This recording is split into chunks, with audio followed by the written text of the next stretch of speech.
let's just try and be as satiated as possible with these 2 hours we have and make the best use of this time. So Maharaj is going to speak on a very interesting and a very important topic, and that topic is 10 principles of determination. So we're all looking for determination. One of the best examples in Srimad Bhagavatam is Dhruv Maharaj, and it's great to follow in his footsteps. And how to develop that determination, Maharaj will cover. So today is the day, if you have not yet taken out your notebooks, reflection books, today is the day to take it out, make those notes, and try and apply these principles in our life and make the best use of that. So thank you, Maharaj, for being with us once again. We are very happy to have you both with us. And we once again welcome you back at Govardhan Eco Village. Hare Krishna, Krishna Krishna, Hare Hare, Hare Rama, Rama Rama, Hare Hare. I offer my obeisances first to His Divine Grace, A.C. Bhaktivedanta Swami Prabhupāda, who is the epitome of determination in carrying out the orders of his spiritual master. He wrote about his inspiration after reading the verse Vyavasayatmaka Bhudir Ekeha Kurunandana. And the commentary on this verse by our Acharya says that true determination means to fix one's mind on the order of the spiritual master and to carry it out. And I think in history there's never been one more exemplary in doing that. And I offer my respectful obeisances to all of you who have assembled here because you are following the footsteps of Srila Prabhupada and the great Acharyas, and therefore your determination is admirable and laudable. Vancha kalpadabhishcha kripasindabhya evacha patitanam pavanibhyo vaishnavebhyo namo namaha. The topic today is 10 principles to develop determination. Let's think first about the word determination. It has the word terminus in it. And that means essentially that one can finish what one starts.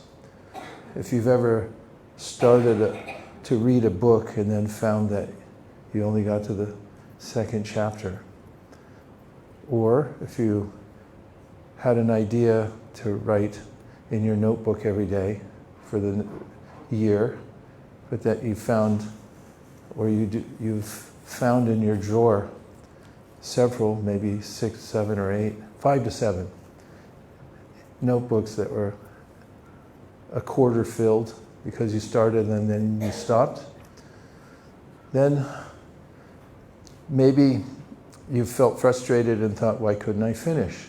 Or to speak of finishing devotional practices. Many people take vows and then later on they give them up. It's practically commonplace. In fact, those who do follow vows stand out because people say, how is it they're still doing it?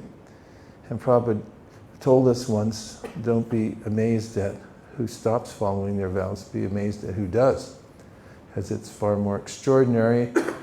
And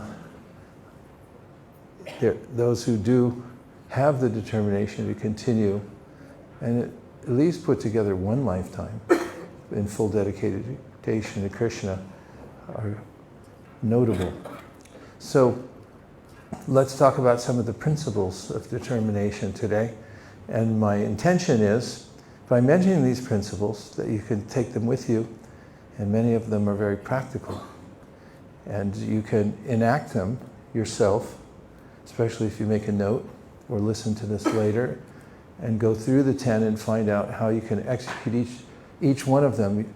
I guarantee you'll find an increase in the determination in your life. And maybe other benefits will come from this as well. So as a preface to expressing how to develop determination, I'll start with the precursors, how to prepare the field to enact these 10 that I'm going to mention today. And first is, you have to make a decision. Because we're tatastha, which means we can go either way on anything. That's our nature. As an energy of the Lord, we're called marginal. And that means on a general, grand scale, we could decide to live in the internal energy or the external energy. And apparently somewhere along the line we made a decision to live in the external energy. Whoops. So from day to day, from moment to moment, we as marginal living entities have decisions to make.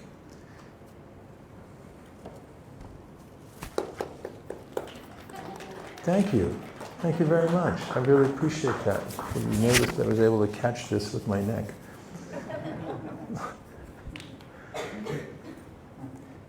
Therefore, coming to a decision about one's direction is vital. We may think, well, it's a foregone conclusion. Is it? Did you really decide? Or are you going along by momentum? Some people are carried by cultural momentum. We find with young people, they're born into a family of devotees. Everyone else is chanting around them. Before they're born, when they pop out, everyone's going, Hare Krishna, Hare Krishna. And by the time they're 14, they start thinking, like, was this my idea or somebody else's idea? They have to decide. And we find that those souls who come into the movement at a certain point, they have to decide themselves. It's up to them. They're marginal. They have decision-making capacity, so they have to make a decision. Every day, we also have to make a decision. Are we going to wake up? Have you ever, the night before you were to wake up in the morning, you equivocated, and then because you equivocated when the time came to wake up, you didn't wake up because you didn't decide. And about chanting rounds. You have to make a decision. I'm going to chant rounds, and I'm going to be attentive. That's a decision to make. We have to cut somewhere and make this part unavailable, and this part is what I'm going to do. So in making decisions, one may say, before we even get into determination, how is it that one makes a decision? That's important because there are those who have a hard time making decisions. They're presented with various options and then they're not sure, and they don't make any decision, which also turns out to be consequential. Not making a decision, then whoever else is involved will just go ahead with their idea. And we therefore can be helped by having a clear idea about how to best make decisions. So in the research I've done on decision making and by personal experience, I've found that many times decisions are hard to make because we don't have enough information. And in writing, which I find is it's a metaphor for life. Sometimes I'll be working on revising a paragraph and I'll come to a sentence and I just can't get it to fit. I can't get it to work one way or another. Fortunately, I've had good editors throughout my life, and then they say to me, such and such, just remove the sentence and get on with your life. And what a relief that is. You just use the most invaluable tool ever invented by man, and that is the undo button or the delete. You just, it's gone. Or was, as one of my editors used to say, just nuke it. And a more modern metaphor. Sorry, I brought it up. So one way that we may have a hard time making a decision about something is we don't have enough information. So if someone brings you a conundrum, a problem to solve, a decision to make, and you're not sure, it's likely that you don't have enough information. So ask for more. What does it mean? What are the implications? One way to do this is make a list. What are the pros and cons of this decision I'm going to make? Benjamin Franklin, famous for his wit and his progressiveness in life and his ideas that he presented for many people to follow, said the simplest way is to draw a line down the middle of a paper, and one side put pros, the other one put cons, and just list them all, because then you're engaged in a more clear thought process. Things don't always come ready-made, so get more information, then list the pros and cons, then set a deadline for making the decision. because justice delayed is justice denied, and a decision delayed is a decision not made. So once you set something on the calendar and you say by this date or by today or in 10 minutes I'm going to make the decision, then there's forced efficiency, which means that you have a sense of I have to act. And that's important in making a decision, because if you got all the information you possibly could, you've listed the pros and cons, then you set the time and you made the decision, well, you did the best you could. And if it happens to be mistaken, you can always correct it later. And once you decide, commit to your choice. Don't equivocate and go back and forth. Just stick with it. That's about making a strong decision. And that's important for developing determination, because you have to decide you're going to do something. Krishna says, Sarvadharman parityaja. You finish my sentences for me.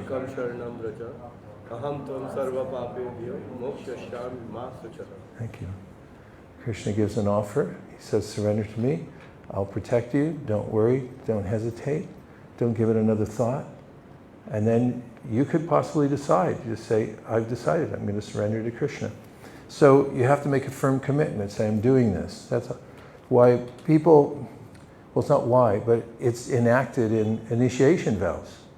I mean, in initiation vows, people are astounded to watch that somebody's actually going to sit down and make a public proclamation that they're going to follow certain vows and that they're making a commitment. Weddings are popular too, aren't they? Say yes. Yes. Yeah, especially at Bhaktivinoda Manor. And no, they're popular everywhere. People want to see, are these two people going to come together and make a commitment? And at least traditionally, wedding vows are fairly stringent. I stick with you, sickness and health, good times or bad times. These are pronounced ahead of time and say, do you agree? Yeah, I do. That's necessary to make a commitment. People are also astounded by that. You mean you're really going to do this? What's the alternative? Just stay uncommitted and float. If you want to get anywhere in life, if you want to buy a house or a car or get a pet or not get a pet, you have to make a decision. And that's very important. So commit to your choice. The next, and this is still in the preparatory stages for determination. Everyone with me so far? Yes. Everybody happy? Yes. Everybody have enough oxygen? Yes. Did you get enough sleep? Yes. Really? Okay. You have to have an emotional why. Why am I doing this? Because that's what drives the world. And let me give you some examples of those who had an emotional why in a devotional context. And we call this attitude. You have to have an attitude. Attitude is the mindset you have that drives you in a certain direction. And in the Nectar of Instruction, Srila Prabhupada writes, in essence, that when it comes to devotional service and advancement in devotional service, attitude is everything. This chair just went down without me asking anything of it. Okay. Its warranty ran out just now. Devahuti. Who knows Devahuti? Okay. Who's her son? If you said Kapila, give yourself 20 points. And you're in the running for this morning's challenge. What was Devahuti's attitude? And why was she so successful in asking her son, who happened to be the Supreme Personality of Godhead, important questions? What was her attitude? Submissive. Submissive. Anybody else who knows that chapter well? What would you, inquisitive? These are all very generic. Here's what her attitude was. I'm sick and tired of my senses abusing me. That's her approach to her son, her guru. She said, I'm done. I'm sick and tired of being tricked by my senses again and again and again. So I'm not doing it anymore. I'm all in. I'm listening. Whatever you tell me, I'm going to do. That's an attitude. Dhruva. What would you say his attitude was? Everyone knows Dhruva? What's his attitude? Material desire? Angry, determination. Determination, what we're talking about? He really wanted it. Okay, none of those work for me. They're all generic. Here's his attitude. I'll show them. My mother used to say this to me all the time. Never underestimate the power of "I'll show them." You know, someone says, you're not on the basketball team. Famous case of this, Michael Jordan. He got cut from his high school team. Well, who knows what drove him inside, but he ended up being pretty good at basketball. And when somebody says you can't do something, and then you say to yourself with hot tears in your eyes, I'm going to show those guys. That's Dhruva. That's an attitude.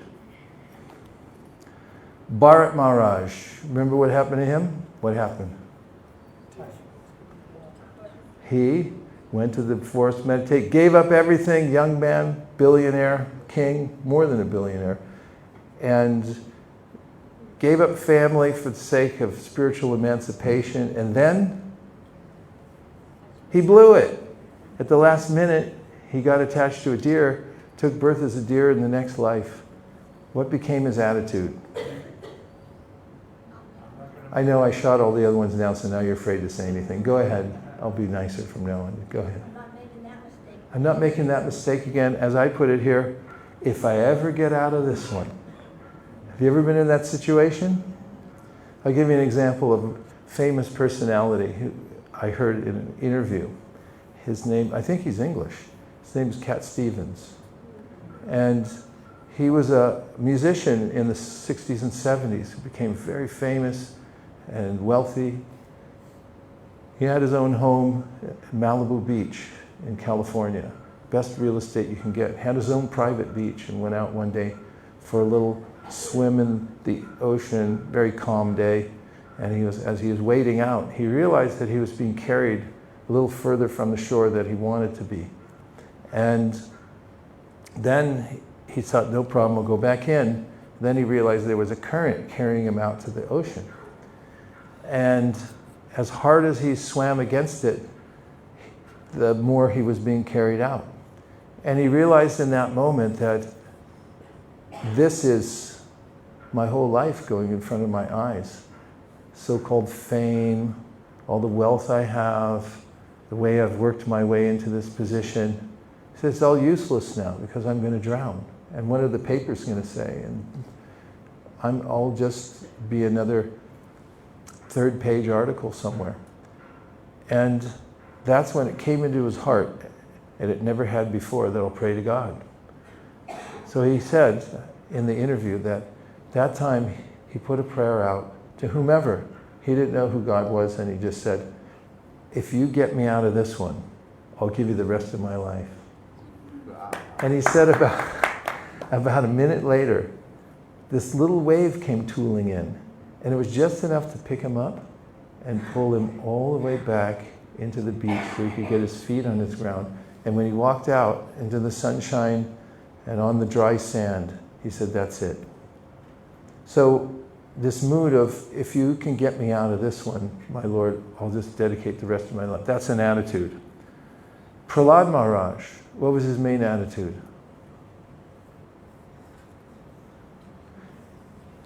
Why are you smiling? Specifically, he said, I'm grateful to my guru. He had so much gratitude to his guru. Even Lord Nrsimha was there personally in front of him, and he was saying, how can I leave my guru? I offer my obeisance to my guru. Yes, my Lord, you're there, but my guru. That's an attitude. Gajendra. This is an attitude expressed in 3 words.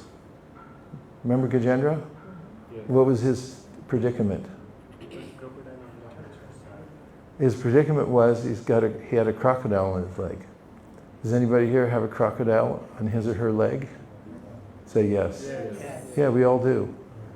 And when we come to realize that, we can take up the same attitude that Gajendra had. What was his attitude? 3 words. First one, yes. Huh? Let go. What? Oh no, do let go. Do let go. Okay, when that didn't work, then after do let go, it didn't work, then what 3 words did he say? To the sky, to the Lord, huh? That's, I fully surrender, okay. I need help. Epitomize, that's what he said, I need help. Anybody here need help? Yes. But not that much, right? You've got it like 98%, maybe 2% from Kṛṣṇa. No, but if you get 100%, Kṛṣṇa, crocodile, leg, finished, no help, please help, you're the only one. That's an attitude that engenders determination. How about Brahma? What's Brahma's job? In creation, he's got to do a little bit of management too, right? Because when the universe, for instance, let's just say one of the planets falls out of its orbit because somebody mined too much gold out of it, falls into the Garbhodaka ocean, then what does he do? Praise. He prays, and his mood is, Kṛṣṇa, I'll leave this to you. He starts praying, and then what happens? Kṛṣṇa came out of his nose. Varaha, he was meditating and thinking, how in the world am I going to deal with this? And then Varaha came out of his nose. Do-do-do, do-do-do-do-do-do. He's flying around the universe and all the sages are cheering. And so, Kṛṣṇa, only you can solve this problem. That's another attitude. These are attitudes, devotional attitudes that give us an emotional why. You got to have that deep in your heart that never again, or I need help, or I'm so grateful to my guru, I have to give every ounce of my energy back. These are all attitudes. So you got to have an attitude. It can't be nondescript, or maybe I'm on a National Geographic vacation this lifetime. No, it's got to be all in, powerful mood. That leads to one honing one's determination, so it becomes so powerful that it's called Dhridavrata, that you make this solemn vow, and that's your only goal in life, is to go back home, back to Godhead. Okay so far? Yes. Okay. So let's talk about, oh, there's one more prerequisite for determination. And that is to abandon mistaken unchangeability. That's an invented phrase. But the point is this, and it's also called cognitive bias. In other words, I have a certain mindset and I'm determined to keep it, I won't change it. And the mindset that one might develop is as follows. That I am where I am, I'm stuck, and there's really, for me, no way I can change it. I can't improve. If you've ever approached something in that mood, and you said, well, it's not possible for me, then the next thing that you would do is make a long list of excuses why you can't do it. Right? Say yes. So there's an antidote to that, and that is to assume that it can be done. And the Vedanta Sutra says, this is Srila Vyasadeva giving us a full sutra on this point, that you have to assume that you can come to the highest position of spiritual life. Why do you have to assume that? Because the Shastras are talking to whom? Say us. Or to say me. They're talking to me, right? And what do they say? They say, come to the highest position. Emancipate yourself from the material world, but more importantly, develop Krishna prema. And someone may say, yeah, but to do that, I have to go past anartha nivritti. To do that, I have to come to ruchi. To do that, I have to come to asakti. And who can do that? It's rarely achieved. Well, Srila Vyasadeva says, you have to assume that you can do it because the Shastra said you can do it. And unless you have that, it's very hard to be determined, because then you'll say, well, everybody else can do it, but not me. 6 Goswamis can do it, or there's only one pure devotee, Prabhupada, everyone else, no possibility. So mistaken unchangeability means I can't change. That's a mistake. Cognitive bias, thinking I'm stuck the way I am, I can't improve, I can't make steps to improve myself. So you have to have this, right, Shachi? Say yes. Okay. Here's the 10. But before I do you have any comments on the preamble, the setting the stage for developing determination once and for all? Does anybody remember what I said? Yes.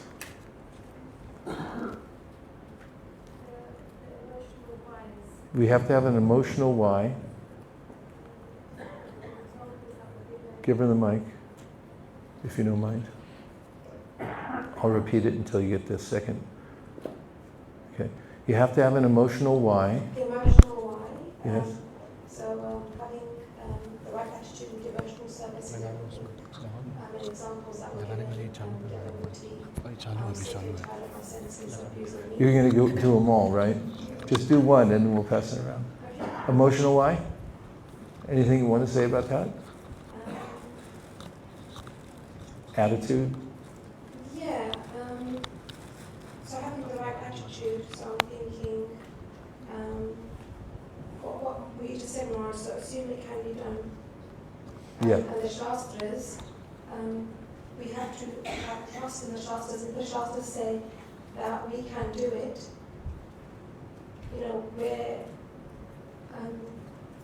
believing in the Shastras with everything, all the scriptures, everything that says in there, but also we have to take into account that we can do it because that's also mentioned in the Shastras. Yeah. Very good. Thank you very much. Whenever anybody makes a point and you'd like to acknowledge it, which is a good idea in a group like this because it keeps everybody connected, you can say Hari Hari. Would you like to try it? No, that's not how you do it. The way you did it is not how you do it. You go like this. Hare, Hare. Hare. That's not even how you do it. 1, 2, 3. Hare, Hare. Okay? Thank you. A couple more points about the precursor. You two fight it out amongst yourselves. Set a deadline to make a decision. Set a deadline to make a decision. It's forced efficiency. Because as soon as you make a deadline and say, what date am I going to make my decision? Then you feel, you avoid procrastination. There was another phrase I had for it, but there's a way in which you set the commitment. Yes? So first is to make the right decision. So do the pros and cons, make a list, and then come to a decision and then work on it. Don't make a decision until you have all the information. Because how many times have you made a quick decision without the information, you weren't sure, and then you had to go back and change it. So I did say you could change it later, but at least do your due diligence ahead of time. But when somebody brings you a proposition and you can't decide, it's not your fault. You just haven't gotten enough information and given yourself the time to decide. So give yourself enough information, decide the pros and cons, set a reasonable time to execute, and then you're all set for making a good decision. We'll take one more. Yes? 1, 2.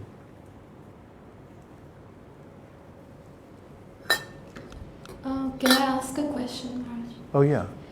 So, the attitude of Dhruva Maharaj, I'll show you. It sounds like it's tinged with, a little bit of envy or maybe jealousy. So what will be the right application when we want to develop that attitude? Well, I'm not making any judgment on Dhruva Maharaj. I'm just saying that he's an example in the Shastra for one who attained success. And he started off with what the Acharyas say is a desire for wealth. He wanted wealth. But why did he want wealth? He wanted to show up his relatives. And he changed his attitude later. Our application without envy would be to say, okay, my senses tell me I can't do this. My mind says that I can't control my mind. My tongue says that you're never going to be able to control me. And if you develop an attitude, I'll show them that I can do it because I'm above the senses.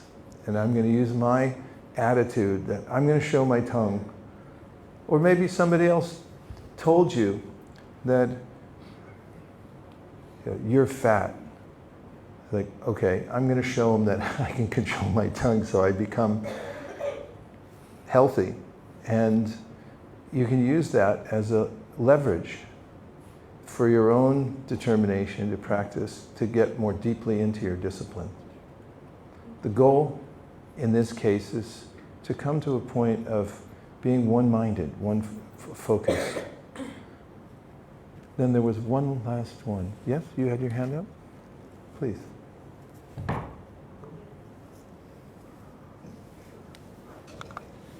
Haribol Maharaj. The last one is commit to choice. Once you have made the decision with all the information that you've got, and working out through the process of pros and cons. Yeah, it's helpful, isn't it? In the right attitude. Yes, you have to think about it and decide what's in it for me, what's the advantage or what's the disadvantage. Think about it carefully. Okay, good. So now let's try number 1, shall we? Yes. But first let's stand up for a second and reach to see if you can touch the fan above you as high as you can. And we're going to say one word, but we're going to stretch it out with every syllable in it. And it's Gauranga, so let's try. Gauranga.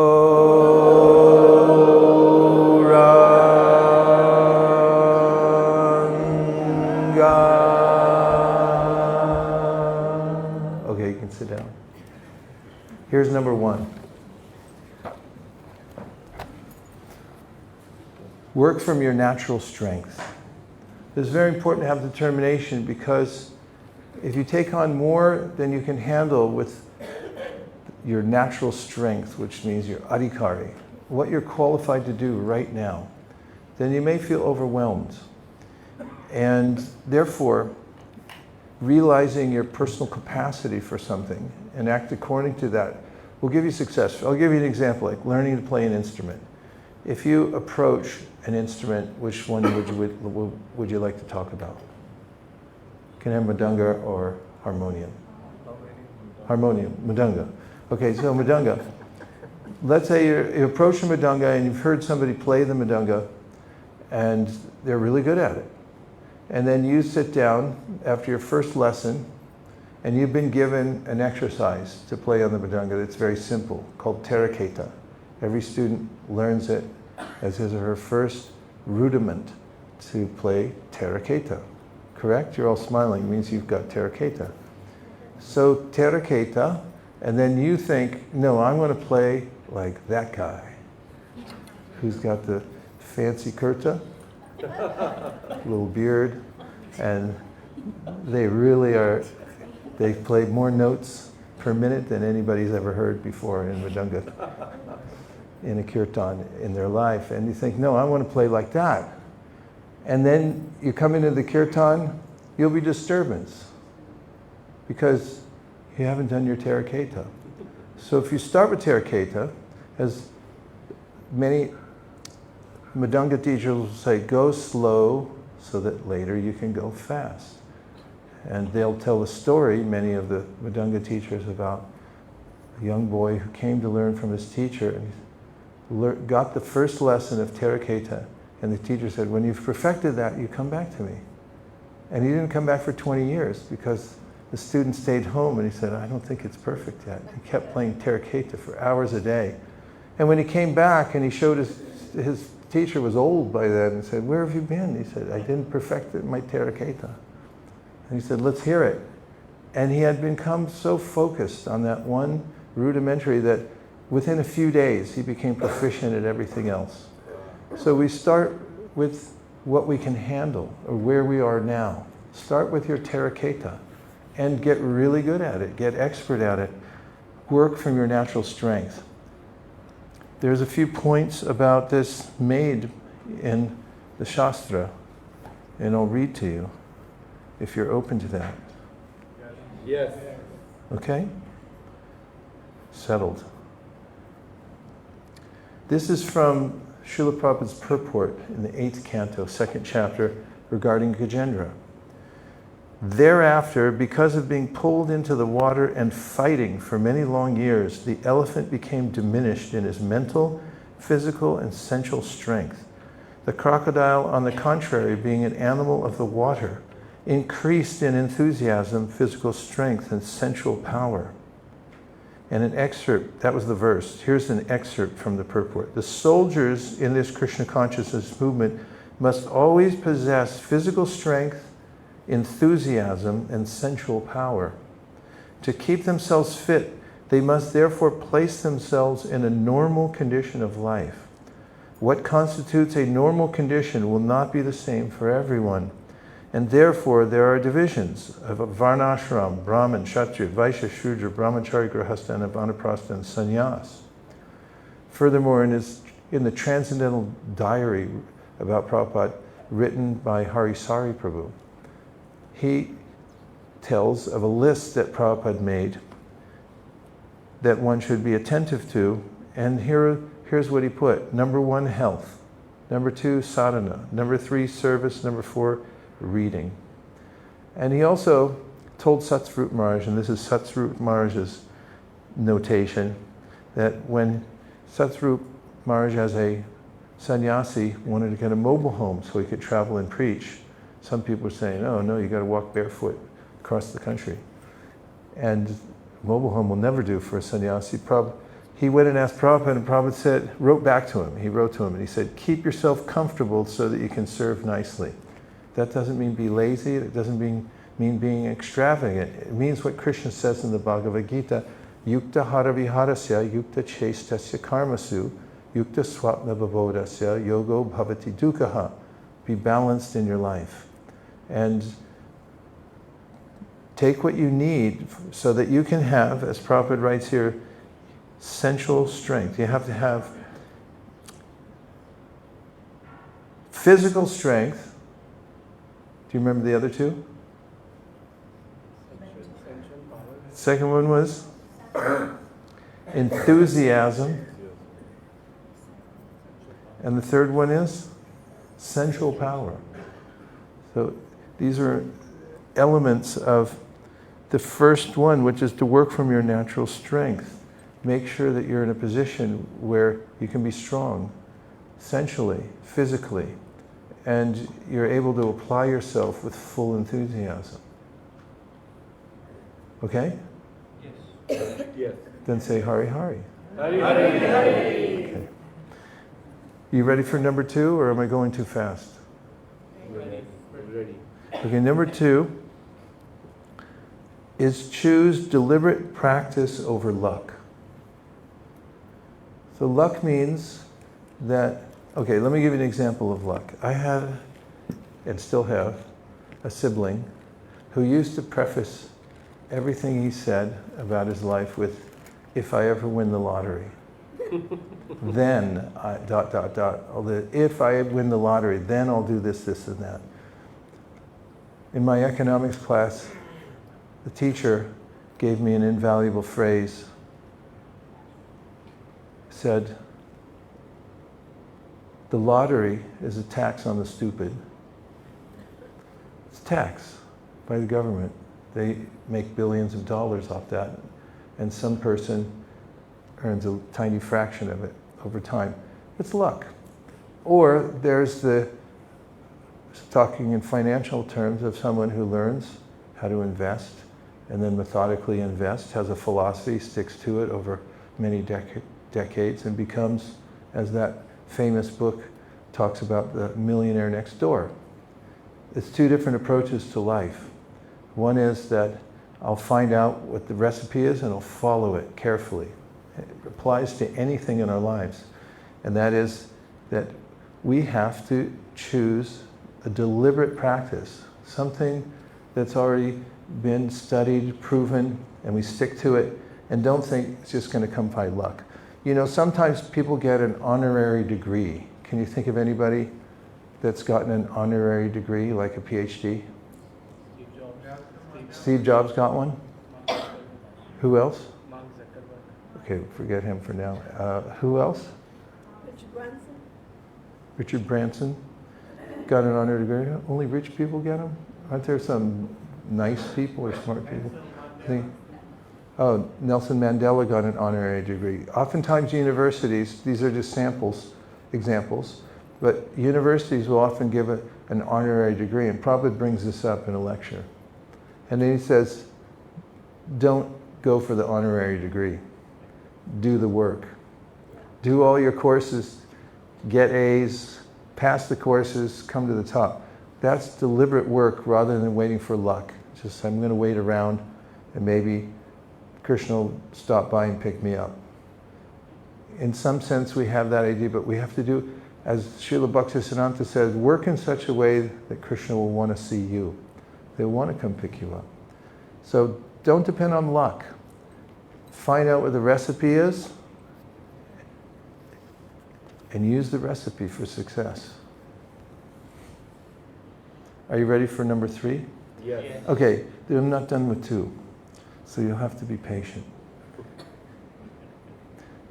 In order to do deliberate practice, remember the word deliberate? Yes. Say yes. Yes. It has the word Libra in it.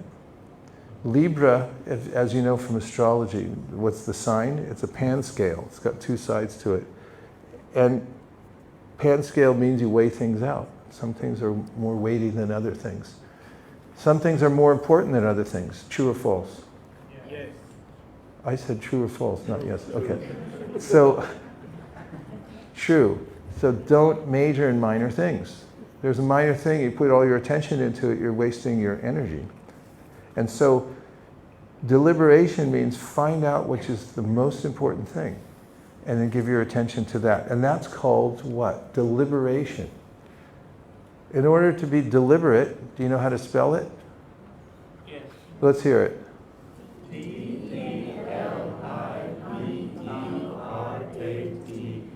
And how do you spell deliberate? D-R. The answer is the same. It's the same word. You just change it into a verb. So you deliberate to be deliberate. And so when you deliberate about what's most important in your life, then you can put your attention to that. And this is choose deliberate practice. So figure out which practices are most important. I'll give you an example. Example is Chaitanya Mahaprabhu gave 64 items of devotional service. Now out of those 64, which is more important? One of the items of devotional service is ringing the bell when you come into the temple, and the other one is chanting Hare Krishna, which is more weighty. Chanting Hare Krishna. Ringing the bell? Chanting Hare Krishna. No, it's not ringing the bell, no. Chanting Hare Krishna. Yes, that's correct. And he lists out of the 64, 5 which are the weightiest of all. He says chanting Hare Krishna, associating with devotees, worshipping the deities, living in a holy place, and reading Srimad worshipping the deity, and hearing Srimad Bhagavatam in the association of like-minded devotees. So he said out of the 64, these 5 are weightier than all the other ones. So that's called deliberation. When you hear that and say, okay, how am I going to organize my life since I only have a limited amount of time? I'm going to give my attention to these 5 because they come first. They're the most important. And out of those 5, can you deliberate more and say which is the most important out of the 5? Chanting Hare Krishna. Yeah.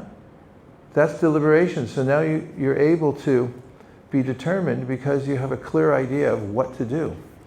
And that means choose deliberate practice over luck.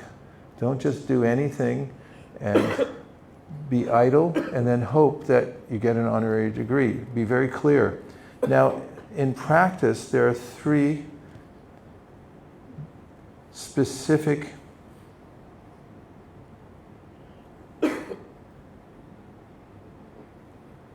elements that drive practice in a very positive way. One is the concept of numerical strength. Have you heard of it? Yes. Numerical strength is indicated in the song by Srinivasacharya when he's talking about the 6 Goswamis who set the pace for how to do devotional service He said, Sankhya Purvaka Namagana Natibi. Means that, Sankhya means to count. And so Sankhya Purvaka means that you set a number for yourself every day. Your practice has to be Sankhya. You have to count it. How many people here have a bead bag? How many people here have a bead bag with no counter beads? See me afterwards, we've got to get you counter beads. If you don't have counter beads, then you may make a mistake and not chant the prescribed number of rounds that you're going to chant. So Sankhya means, yeah, I have beads, I'm chanting. I mean, beads in themselves have 108, right? They're not random. You don't pick them up at the bead wallet and it said, how many are on here? 64 or 36 or there's 107. No, he said, I want 108. Why? Because there's Sankhya Purvaka. Your practice, determined practice, means you have a number, you keep to it. Next is, it's helpful in a deliberate practice to teach what you know, because then it solidifies what you know. And the third aspect of it is to associate those with those who are doing deliberate practice. Then you'll be able to do it deliberately also. Number 3. What's number 1? Work from natural strength. Work from your natural strength. Number 2? Choose deliberate practice over luck. Choose deliberate practice over luck. And number 3 is avoid distractions. Avoid distractions. Everybody say it. Avoid distractions. So it's important to do an inventory of which distractions you might have in your life. Can anybody, let's name 3. Somebody name a distracting element in your life. Yes, she's holding up her phone. Okay, phone is well known nowadays for being addictive and also to being a major distractor. And so if you become aware of it and you write it down and then you start to regulate how much you use your phone and why you use your phone, then that's one way to avoid distraction. What's another distractor? Work? Okay. If there are parts of your work which can distract, then you have to make a note of that. Number 3? TV. Yes? TV, yeah. There's a cure for that. I learned a long time ago. Unplug it first though, and then get from your gardening shed. You really do this. Get those clippers, fairly heavy duty ones, unplug first. Then you cut the cord. And just watch how the family reacts.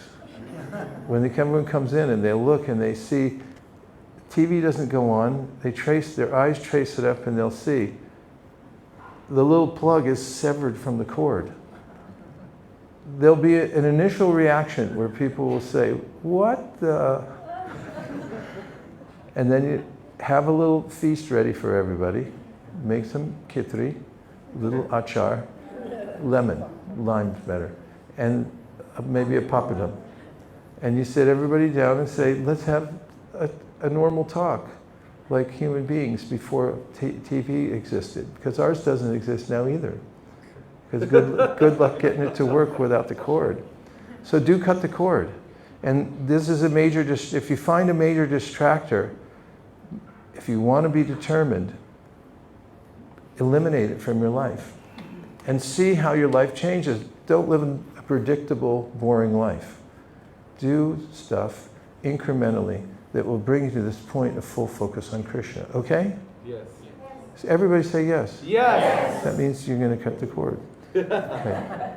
Just so you know. Once you identify, and this is a homework, serious homework, you have to do this, make a list of all the distractors in your life. Make a list. And then make yourself another list called the not to do list. If you've ever made a to-do list, it looks very similar, only it says not in front of the to-do. Not to do. Everyone say not to do. Not to do. So make a not to do list, and then you become determined because you know what you're trying to avoid. If you just give in to addiction again and again and again, and you're not clear about what you're trying to overcome, then the mind will take advantage. It'll just get into a settled pattern of doing the same thing where it gets a little reward of some chemicals coming into the brain. But if you decide on a higher path and you say, I'm going to eliminate certain kinds of distractions, and your life then moves above the plateau that generally most people camp out on.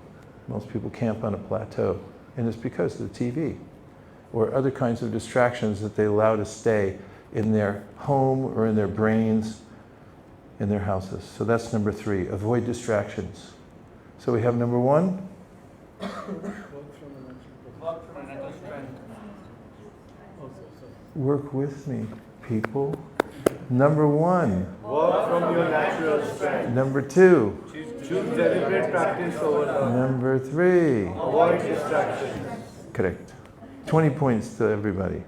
Number 4 is narrow your choices. Narrow your choices. There's a book called The Paradox of Choice, and it's about the psychological phenomena that takes place in modern society where we have too many choices. You want to buy a toilet? You know how many kinds there are? In the old days, there was a hole in the ground. Good luck. Even when we first went to Mayapur, all the brahmacharis, there was just a screen in the middle of the field and a big hole. It's like, okay, go in, you're next. That's it. No choice to make.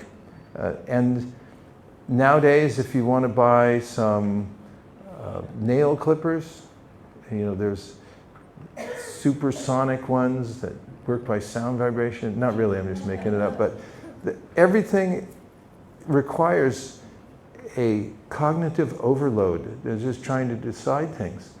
So people who are progressive, they narrow their choices. That's why monks shave their heads. You know how long it takes to get your hair right?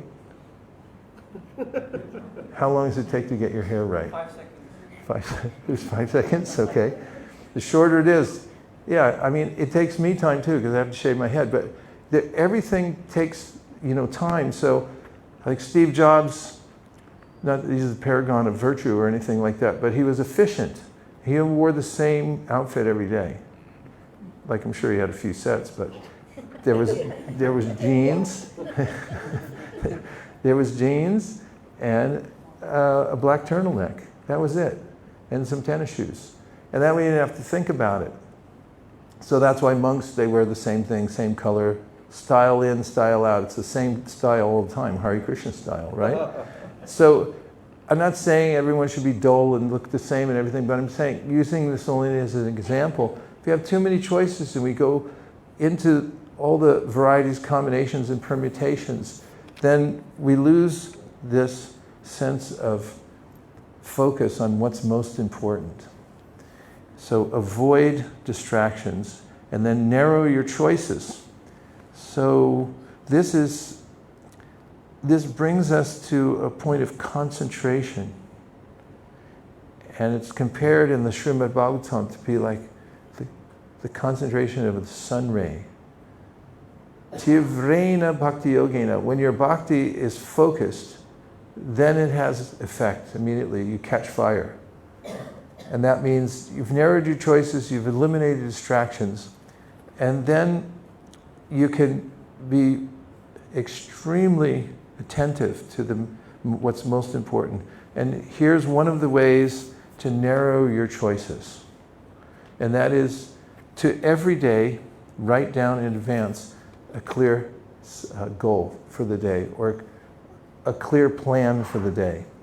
Even if it's simple, it's on the back of a napkin, it's okay. But the more you take time to chart out what your main goals are for the day and what your plan is, the more determined you'll be. As we've been traveling, we're going to various places, and for me it really helps.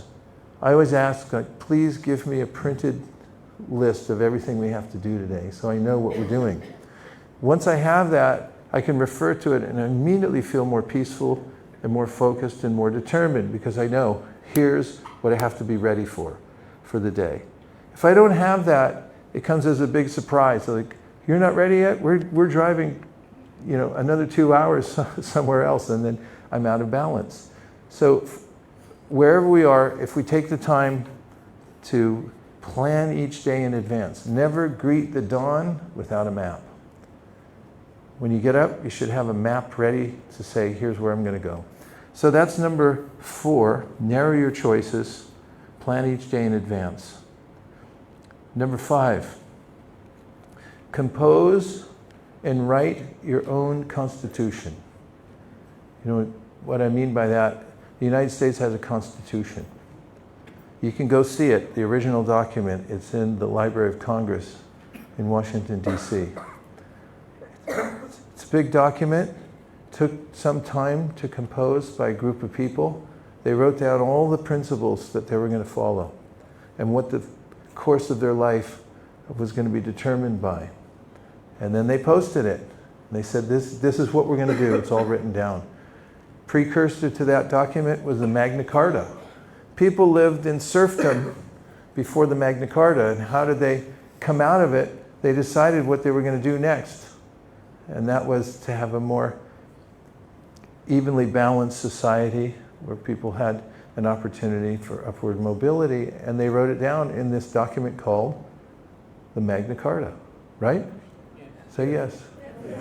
So each one of us, our lives are highly consequential, so we shouldn't waste them. We should have our own constitution. And once you write your constitution, you can post it on the wall and say, this is what I stand for. This is what I'm doing. When you have that, then you can be determined. If you don't have that, you can be pushed around by any other ideology because you haven't decided for yourself and you haven't written it down and you haven't committed to it.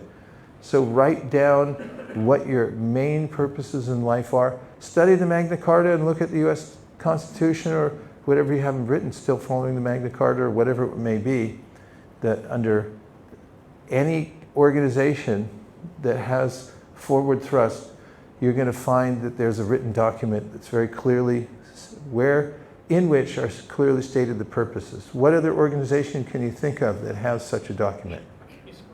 ISKCON has. Who wrote that? Srila Prabhupada wrote 7 purposes of ISKCON. They're well thought out. They're so tight that it covers everything in a few words, just 7 little things. And if you keep that clearly in mind, as Prabhupada did, this is what we're doing, then you'll have determination because you know I'm going from here to here. Part of determination is knowing where you're going. You have to be really clear where you're going. And then you'll have balance in your life. You want me to prove it? Yes. Okay, 3 people want me to prove it. Everybody else, you can't participate in this now because you didn't say yes. Okay, those who said yes, please stand up. All in the front row. I wonder how that works. Okay. All right, you can all stand up, but careful. Stand up carefully. And I want you to try something, which I'm going to do myself.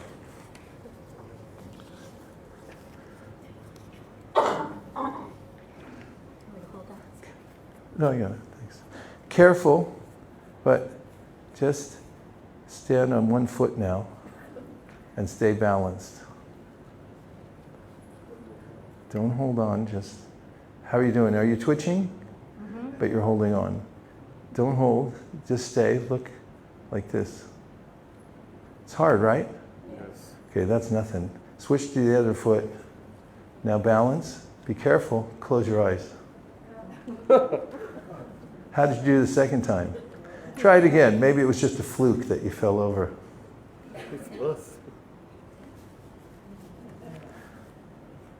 Which was harder? Second one. Why? You had no frame of reference. We stay balanced by frame of reference. We have to see where we're going. When you write your constitution, you say, this is where I'm going, then you'll be determined. Determined means you have to finish what you started. It's terminus. You have to go to the end. If someone says, do as many push-ups as you can right now, shall we try that? No. You don't want to do that? What if I said, do 1 push-up? Everybody do 1. Could you do that? Yes. Yeah. So you have to have a clear beginning and ending point to be determined. A terminus, a terminal. You have to start and you have to know where you're finishing. If you just say it's unlimited or anything goes, then you won't be determined. So you have to have vision, write your constitution, know what you're going to do during the day and during your life, be very clear on it, and now you'll be in balance. And you'll learn.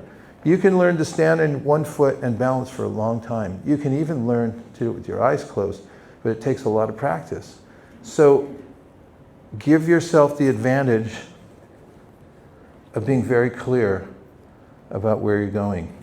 Write your personal constitution. That's number 5. Ready for number 6? Yes. Okay, we're learning. It's good to say yes. Okay, strengthen the bonds that free you. Does that sound contradictory? No. Say yes. Yes. It does sound contradictory, but it happens to be the tagline for the Grihastha Vision Team. And it's also what Krishna says in the Bhagavad Gita. Raga dvesha vimuktaisthu vishan indrayishcharad amavashyara bhateyapa prasadam adhigashati. He says, follow the regulative principles of freedom. That sounds contradictory too. It's like in the 60s, people used to say, feels good, do it. Why should I be restrained by any person regulating my activities? But that doesn't work, because when you give yourself up to whim or the urges of your senses, you end up more and more bound by the modes of material nature. So Krishna teaches us there is an authoritative process, and if you follow it strictly, you bind yourself to it, then you become freer. It is paradoxical. And so learn how to follow the 4 regulative principles very strictly. Control your tongue. The more you control your tongue, the freer you are. Some people might say, I'll say whatever I want. But then you'll become more and more implicated in the world. For instance, if you only eat prasadam, then you'll be freer in your life because your consciousness will be purified by eating prasadam. And if you control your speech, and you make your speech impeccable, that comes from Latin, impecere, which means sinless. When your speech is sinless and you take prasad only, you only allow your tongue these things. This is someone would say, that's pretty austere, right? Yes.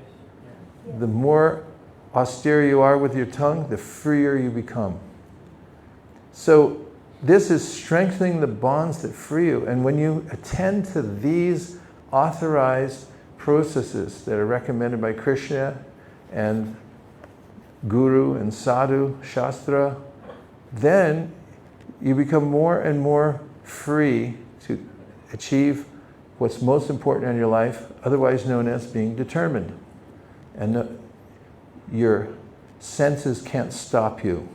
Other people can't stop you because you're not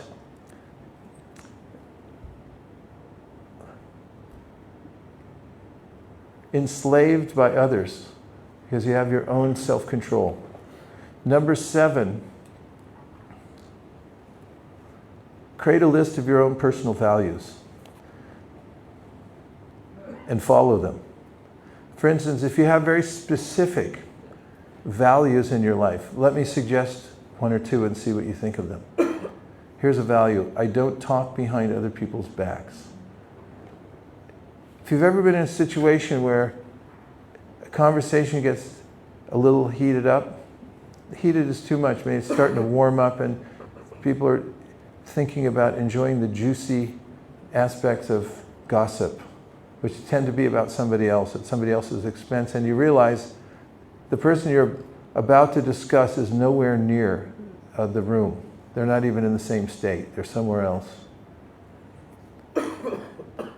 If you had this value, then you would say, okay, I'm not going to discuss this because the person's not present. How do you think that would affect your life and your determination? Positively or negatively? Positively. Yeah, it would. And another aspect of creating personal values is to resolve that you always tell the truth, even if it doesn't seem to favor you at the time. Have you ever been in a situation where, say your spouse asks you, did you eat the last cookie? And you thought, well, you know, the pet's over there in the corner. Everybody knows he likes cookies. Could just blame it on the pet. But then you said, no, I ate it. I'm a slob, I know. If you say the pet ate it, and then your spouse does a forensic study and finds no cookie crumbs on the whiskers of your pet, then you've lost credibility. And these are important as far as determination goes, because when we practice to deceive, then we get caught up ourselves in mental speculation and trying to cover for the things that we've said before that weren't true, and we lose our focus, and then we can't remain determined. This is also there in the Yoga Sutras. There's yam, niyam. There's ways in which you have to prepare your mind in order to be focused, in order to be determined. And all of those have to do with your lifestyle. And one of the main ones is to be truthful.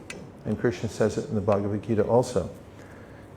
So could you make a list of those types of values that you have, that you would like to observe, that will guide you? Can you think of any other values you would put on an ideal list that you would like to see in yourself? To be clean. Yeah, that's a value, to be clean. Yes. To forgive. Learn how to forgive people even simultaneously. Doesn't mean you don't do due diligence if somebody's a bully or they took advantage of you in some way or another, but you have to learn how to let it go and forgive, give up grudges. More values that you'd like to add to the list. Yes? To be of service. That's a value. Yes? Yes. What? Yeah.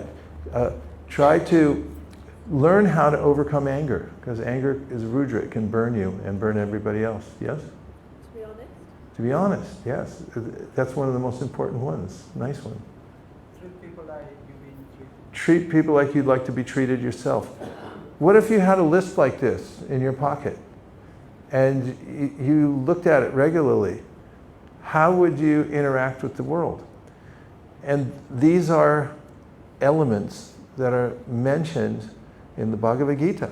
Kṛṣṇa says at the end of the 12th chapter, and you can review those last 5 verses in the 12th chapter of the Bhagavad Gita and see where Kṛṣṇa talks about how to be equipoised. Whether if somebody becomes your enemy, he says, don't become their enemy. Learn how to work around unusual situations and so forth. So what if you had a focus on these things and you employed them in your life? Well, what would happen would be, you'd be cleared to focus on what's most important, and you'll be more determined. So 7 is create your personal values list. What is number 7? Okay, very good. We have good students up here. Okay, number 8, realign your actions regularly. So you have all these things. You take some time to think about them, but then go back and realign yourself, because all good intended works end up going off track sooner or later. Look at Bhagavad Gita. Why was Kṛṣṇa speaking it? Because he said it before and then everyone forgot. And he's saying, I'm re-speaking it now because it's been lost. And he tells Uddhava in the 11th canto of the Srimad Bhagavatam, everything gets lost in due course of time. To stay determined and stay on track and finish what you started, which is this lifetime in devotional service, go back and review it regularly and see, what are my values? Why am I doing this? You have the whole list that you can go back and review and see, how am I doing on this? And even if you're doing poorly, you can then make incremental improvements to what you're doing because you become aware of it on a regular basis. So that's number 8, realign. Just use that one word. Realign. Correct. Number 9, keep asking yourself again and again, what's the best investment of my attention right now? Because it's easy enough to become overwhelmed by circumstances. Yes or yes? Yes. Yes, it is. Because everyone has a lot of responsibilities to tend to, right? Yes.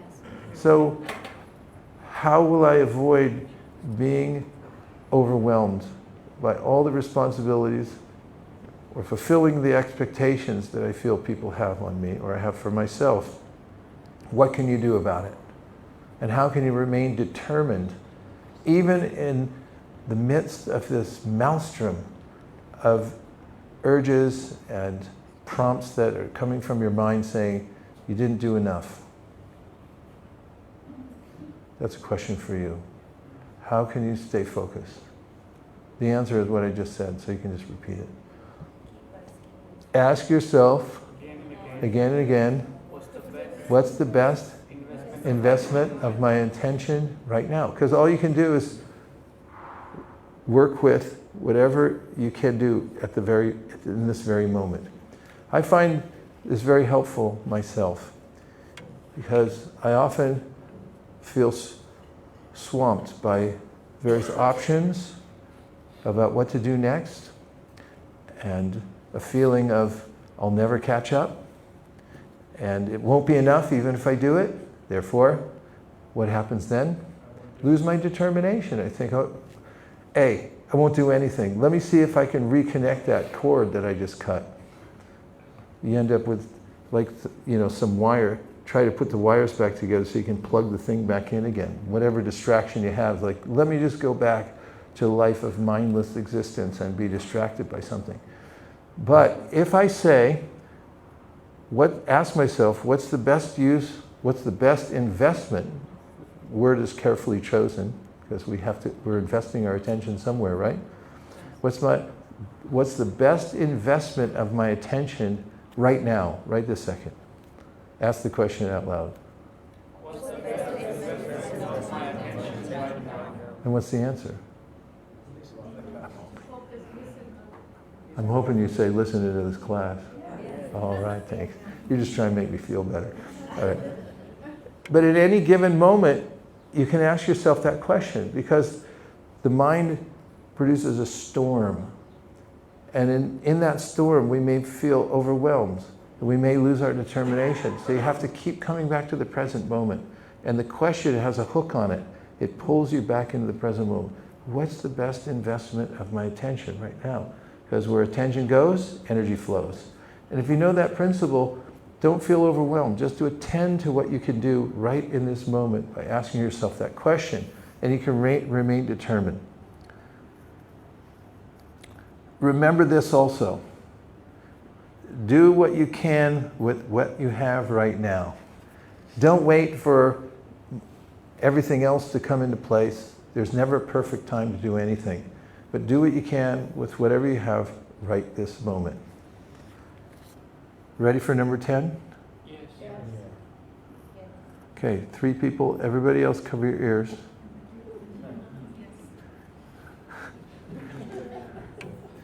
This is another homework activity. I've given you a lot of homework, right? Okay. Write a priorities list. This is invaluable for your life. We had a values list, we had a constitution. This is writing a priorities list. And how would you do this? Here's what I recommend. Schedule a time, at least an hour, better an hour and a half or more. Get yourself a really big pad of paper. This is my notepad. I like it. It's called Bienfang. I think it's German. You can even do watercolors in this book if you want to. It's multi-purpose paper. It's big, right? It's a big notebook. It's bigger than a smartphone. I can put a lot of stuff in here. I also like legal pads. It has a psychological advantage because it's not 8.5 by 11. It's got that extra, apparently attorneys have to write a lot. And if you get a large pad, so you're not constrained, a pen fits in your hand. Pens are important because as you write with your hand, first of all, if you write on a high-tech device, you're going to get distracted one way or another. Something's going to pop up on the screen and you're going to go and you lose the benefit of this exercise. Get a pen. I recommend Pentel. Hi, I'm Vaisesika Dasa, and I recommend Pentel. After a long day, I use Pentel. So get a pen that fits your hand, get a big pad of paper, and get a do not disturb sign. I have 2 or 3 of them in my luggage right now. And it's extremely valuable for your own well-being to get a do not disturb sign or 2 or 3 and use it. When you need time to internalize everything and decide what you're going to do with your life, you need to shut out everything else. And for your family or your pets, get one in pet language. You put it wherever you need to, so that you can close the door and everyone knows this is the time that I'm in there working on myself and I need time by myself. And just think what's most important to me and start writing it all down. Don't worry about the order. Order's not important at first. Write down all your priorities. What's most important to you in your life? And once you write an exhaustive list, and don't judge it, just put it down. Don't think, oh, I want to sound like a pure devotee. Nobody's going to read it but you. Then go back and start reordering it and start nudging up those things that you think are most consequential, most important to you in your life. Humble suggestion. In the Srimad Bhagavatam, Parikshit Maharaj wants to know, what are my duties at the time of death? And Shukadeva Goswami says, be ready to remember Krishna at the time of death. Now, if you put that somewhere at or near the top of your list, there's a powerful effect because you keep the end in mind. That this life's going to be over sometime pretty soon. And I have to be ready, so what would I do to get ready for that last moment? That could be a priority that's way at the top of your list. Also, developing Krishna Prema. What does it take to go through the process of anartha nivritti? And what would it feel like if I came to ruchi? Or what about asakti? What about when the heart starts to melt and I get bhava? What would it be like to be a full-fledged pure devotee? What if you put that as a priority at the top of your list? Would it inform your activities in your life? And would it give you determination that you know what you're going for? So, once you make this list,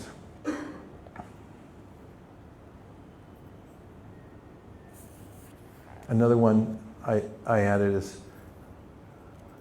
I always remember Krishna, I never forget Krishna. I also recommend putting them in the present tense, as if you've already achieved them. Once you have this list, you'll start thinking about it. You might discuss it with somebody who's intimate with you and say, here's what I think is most important in my life. And then you'll notice that people might want to help you with that.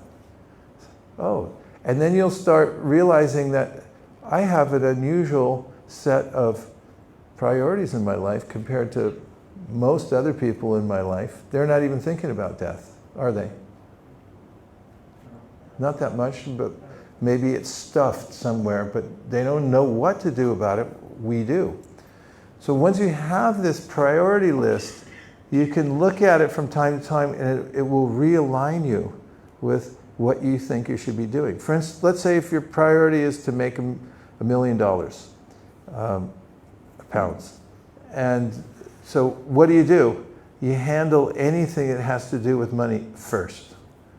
A person whose priorities, and then you have a philosophy where you make sure everything's invested and you're not wasting anything anywhere. Even a 1/4% will add to exponential growth, right? Say yes. Yes. So same way, when you have priority, I want to be ready for death. I want to be prepared for that last moment. What if you're thinking on your priority list and it doesn't mean you become neurotic?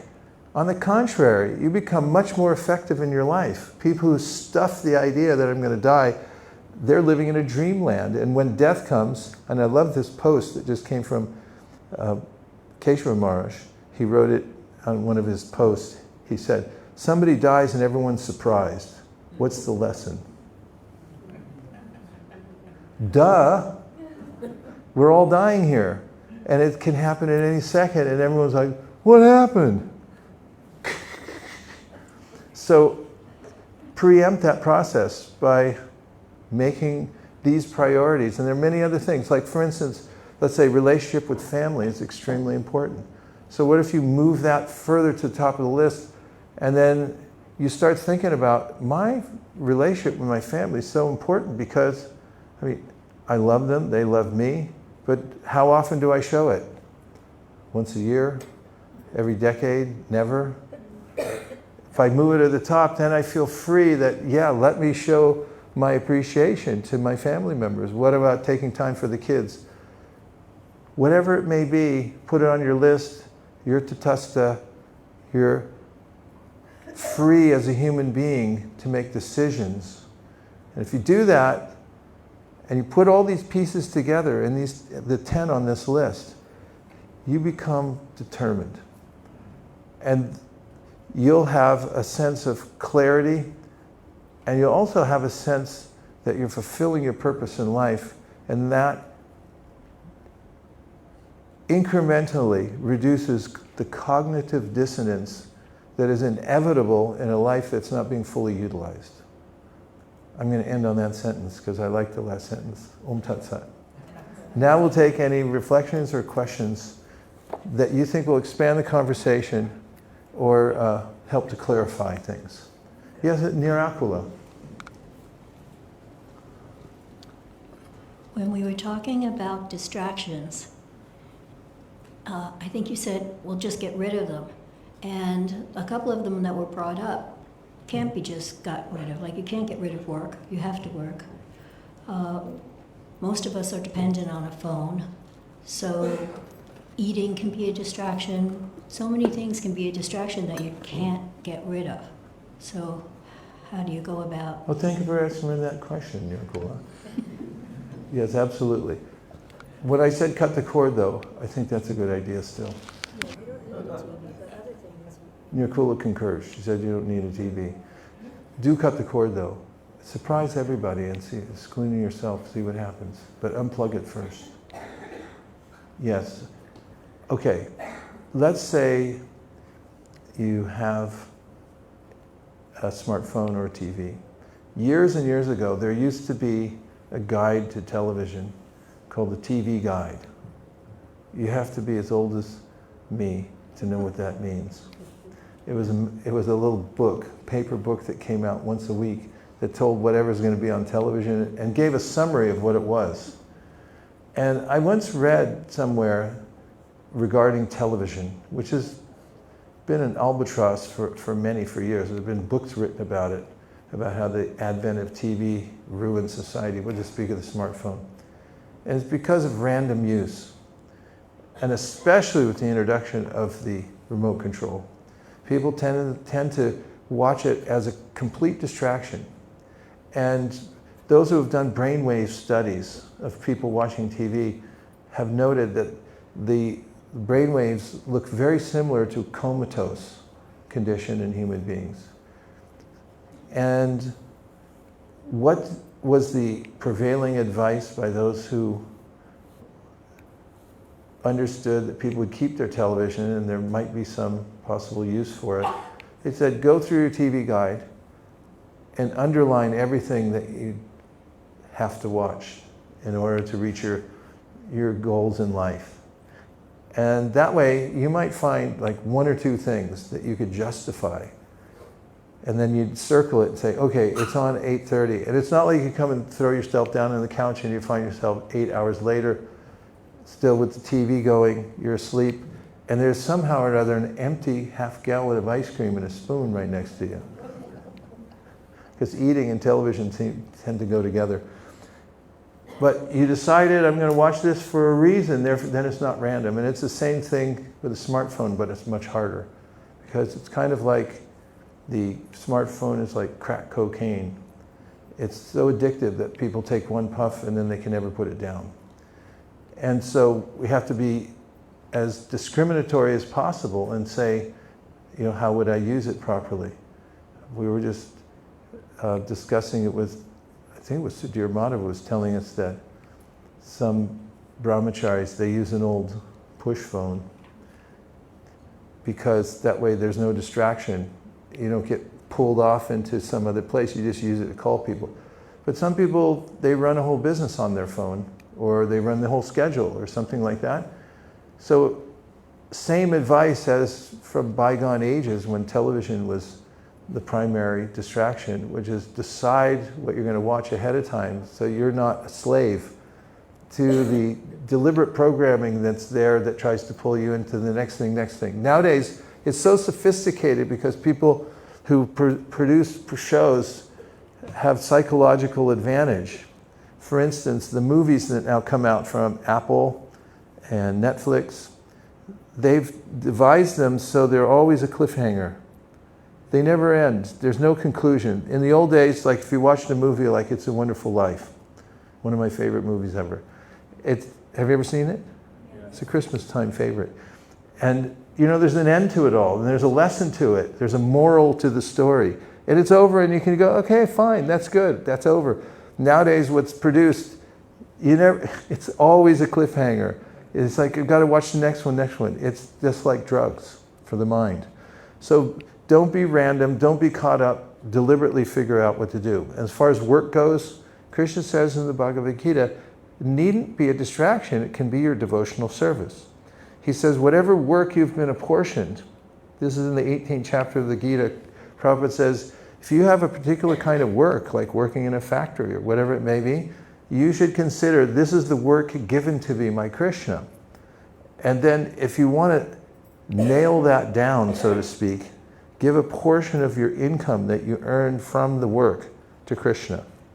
And when you do that, then you'll feel well adjusted that you're going, I have to work, I have to pay my rent, but a portion of this is going to Krishna, and I also consider this is the work apportioned to me by the Lord, so I'm doing it. And in all ways, we should be integrated in our life. Nirkula makes a good point, that it's not that we just walk away from our responsibilities. No, it's a holistic process. Everything that we do, when it's connected to Krishna, becomes a source of inspiration. But there are certain kinds of activities that we may be doing in conjunction with those things that we can prune or that we can eliminate altogether, and we'll see the world in a new light. A new opportunity will open up to us. Freed time, freed energy, that all comes from being discriminatory. Okay, there was a couple more. At least there was a second ago. Or maybe I imagined it. Yes, Prayag Prabhu.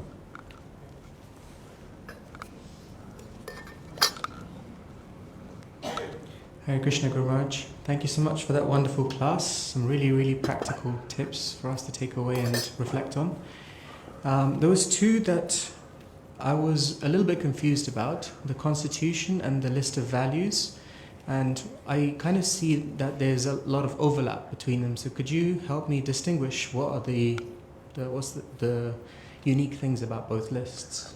Thank you. One's more specific, the values, and the Constitution is overarching, gives you more of a sense of what your main purposes are in life. Think of the 7 purposes of ISKCON as a kind of a constitution that Prabhupada wrote. And then the values are individual ways in which you want to apply yourself in your life, or that you want to rise up and meet. So all of these have overlap, but when you do them with specific focus, specifically on values like truthfulness and cleanliness and so forth that we mentioned, they may be more detailed than what's in your overall constitution. Same with priorities. And they could all add to the constitution as well. Because you could do all those things separately and then say, like, give overarching statements in your constitution that in which those other values and priorities are subsumed. Does that help? Yes, thank you. Was there another one? Yes, Gopal Roy. Sorry, Rasika Roy. The Roy family.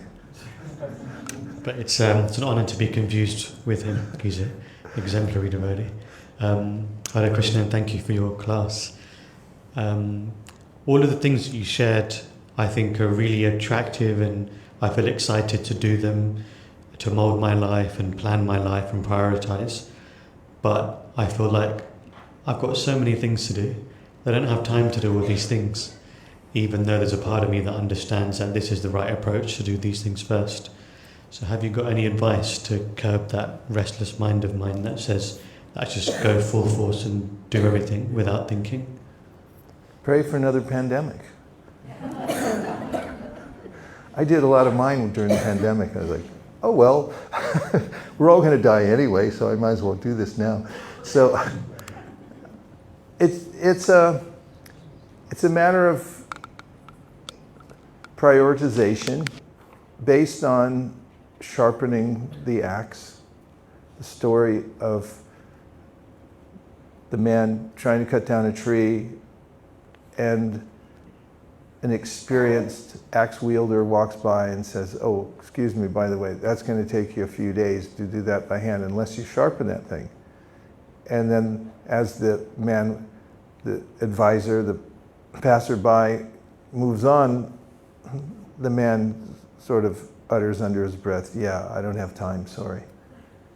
And so if we consider the implications, someone says, there's gold up in that hill there, you can go dig it out. And then the guy says, do you know how much they want for shovels these days? I mean, it's astronomical. I'm not paying that price for shovels. There's a tariff on them and I'm not going to pay for that. But there's gold there.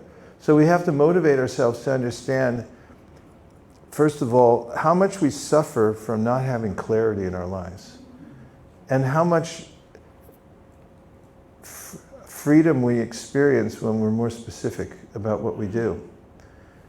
Start off also any task that seems overwhelming with the simplest thing. Don't try to do all this. Try to do one little part of it. Let's look at the list and see where you could get started. Tell you what I'm going to do for you here. Work from your natural strength. Choose deliberate practice over luck. Avoid distractions. I would say just start with number 3, and back of a napkin. You know, when you sit down for lunch and it's taken an extra 5 minutes to bring out the chickpeas, just pull out your pen and write on the back of the napkin, maybe not an Indian napkin because it'll fall apart. Bring your own paper. And just write down, like, what things would I like to avoid? You don't have to make an absolute vow at that point, no fire yajna necessary. Just think about it and just say, here's 3 things I'd like to avoid doing. Take on my do not fly list. So you could do that and just sort of get a little momentum to avoid some distractions. And then I'd say the other thing is just start monkeying around with a priority list. It's a lot of fun, actually, because you start realizing your own free will. And you put things on the paper, and then you think, you mean I could really do this? You mean I have freedom to choose what I want to do? I'm not locked into whatever has been my fate so far. I can actually make choices. What if I wanted to switch my priorities in life? Who could stop me? That's a very empowering and exciting thing to do. So my advice is, start with the smallest little part that you can do. Don't overcommit to it and think that it's going to interrupt anything. It's more just bringing your attention to your free will, and that you can decide which way you want to go, and maybe you want to go a different direction and improve some things. You can try it that way. Touch the pavement. Just touch the pavement. Don't try to boil the ocean. I got plenty of cliches. I'll keep them coming for you. Okay, yes? Vaisesika, okay? Okay. Hare Krishna Maharaj, it's very nice seeing you again. Good to Thank see you you very too. much. So today we talked about values, and when we're in Vrindavan, we talked about how we should respect devotees and Vaishnavas. So I have an aunt who calls me every night. She's 91 years old, and all she does is complain about other Vaishnavas and devotees. Now she's 91 years old. She's my mum's older sister. Mum's passed away. And I've tried to tell her in the most respectful way, this is not appropriate, but it's just her inclination. And I feel as if it's my call of duty to call her because she's lonely. And then I made myself understand that it's like a call of service. I should just tolerate. And I wanted to have some further advice on the matter. Family is tough. And you do have to tolerate a lot with family. And it's part of our training in this life. You might want to think about next life. Let me land in a family of pure devotees. But even then you might have conflicts too. Because there's no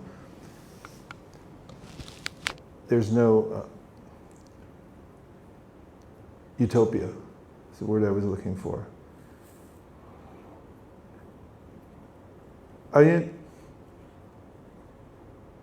Families are here today, gone tomorrow, and it's important to give as much love and care to your family members as possible when you have the chance. Because when they're gone, you'll think, oh, I could have done more. And tolerating somebody who's 91 years old, it's a loving act. It's part of love to just be there for them despite the fact that it's insufferable. And it won't last forever, but when it's done, you've done your duty to your family in a loving way, unconditional love, then Krishna will be pleased. He told Raghunath Bhatta to go back and take care of his aging parents. He didn't say, forget them, walk away, just to be a Babaji. He said, first take care of them, then you can come back and read Srimad Bhagavatam to me.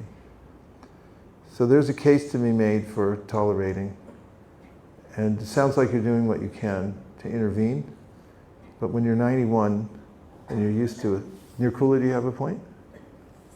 I could tell. See how well we know each other? I just looked at her and I knew she had a point. It's uncanny.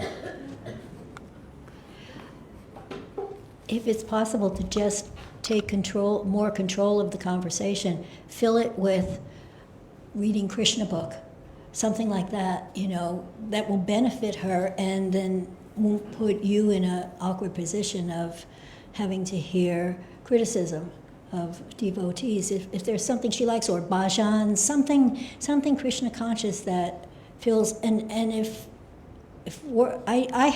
my mother was that way, and I just finally said, Mom, if we're going to talk, it has to be positive, it has to be more positive. And sometimes they're just not aware that that's the cycle that they're in. And and it got better. It got better with my mom then. And then, anyway, I won't say the other. And then there were times when I was on my cell phone and I just said, "Oops, sorry, can't hear you. We're breaking up."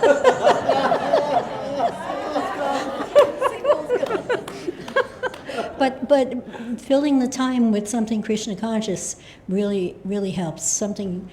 It's funny because she's very devotional. Thank you very much. So she's a very devotional person. She's a very staunch Pushti Marg Vaishnava.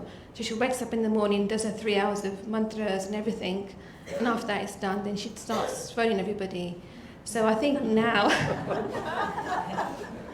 I have like another aunt in the US, in Canada, who's quite the contrary. I do bhajans. Canadians for you. Okay? So with my other aunt, I do bhajans and kirtan and everything. I'm trying to persuade my other aunt to do the same now. Maybe get a conference call going. Yeah. And I like what Nirkula said.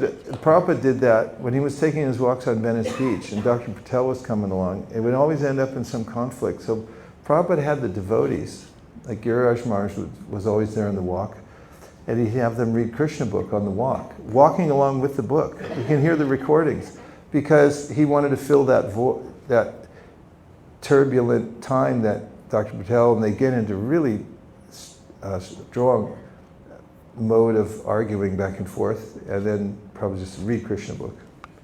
I like the conference call idea though. Let your other aunt, buffer, and then you two can start interjecting and talking positively about people. The residents of Pulinagram, year after year, they met Mahaprabhu after the Rath Yatra. And one person came and said, I'm a sinner because I've criticized devotees with this mouth, what should I do? And Mahaprabhu said that when you criticize devotees, it's like drinking poison. But he said there's an antidote. And the antidote is to praise them. And I find that in conversations where people are trending towards criticizing somebody, if I just toss in there an accolade of that person, it really just ruins the conversation for the person. People look at, oh yeah, you're going to do that? You're going to throw in something laudatory about the person? And then it's kind of like putting alum in water, and it just coagulates all the bad stuff and it goes off, and then you have some clarity. So those are a few thoughts. Thanks, Nirkul, that really helped. Okay, let's see if there's anything else, because we only have a few more minutes left, and we'll end with a bhajan after the next question or comment.